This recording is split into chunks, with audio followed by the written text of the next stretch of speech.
In the next step, they wash the lacquer disc with soap and water. They spray it with tin chloride and liquid silver. The tin chloride is a sensitizer that helps the silver stick to the lacquer. They wash away little bits of silver that don't stick. In seconds, one side of the lacquer has become a stunning silver disc, with the grooves intact. But next, they'll add a duller metal to the silvered side in order to really stiffen the disc. They fasten it to a spindle on the underside of a tank lid. The disc spins, and they rinse it one more time. The water in the tank below is green because these nickel nuggets are dissolving into it. They lower the lid, and the spinning disc is immersed in the solution. An electric charge fuses the nickel to the silver, and the nickel settles neatly into the grooves.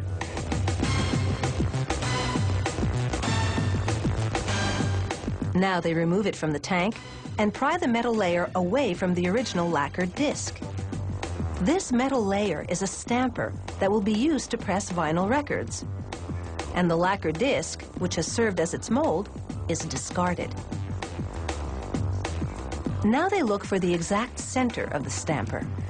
A worker places it under the microscope, which is part of an optical centering punch.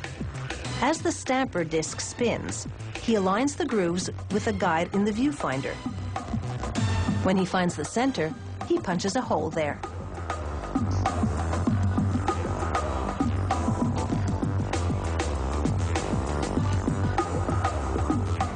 Next, they clamp the stamper disc into a trimming machine.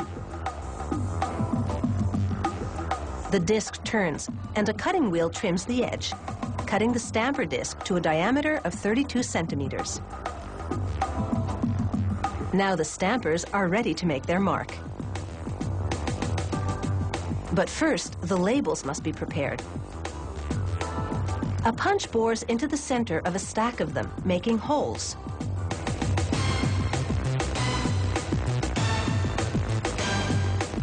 Then they place the labels on a mini press. It rises to another cutter, which rounds them out.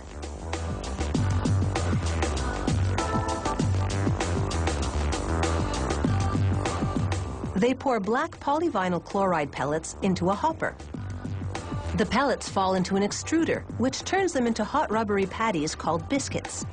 Hoists above and below push labels to each side of the biscuit. Suction cups hold them there, while a carriage moves the biscuit forward, then drops the biscuit and labels in the press. Two stampers mounted in the press apply 100 tons of pressure. The stampers are searing 193 degrees Celsius. They melt and mold the biscuit into a record. A quick cooling cycle hardens it and bonds the labels to the vinyl. A carriage then transports it to a trimming table.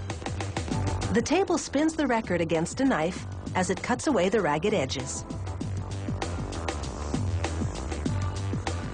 Then the table takes the trimmed record to the finished stack. And the process begins again.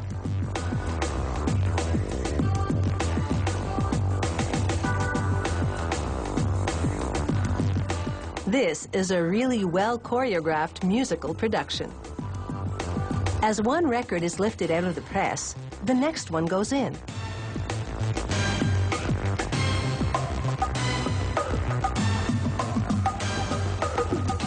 The pressing and trimming of a vinyl record takes just 28 seconds. But it's sure to get hours of play by enthusiasts who refuse to buy into the digital revolution and still believe that vinyl is a cut above.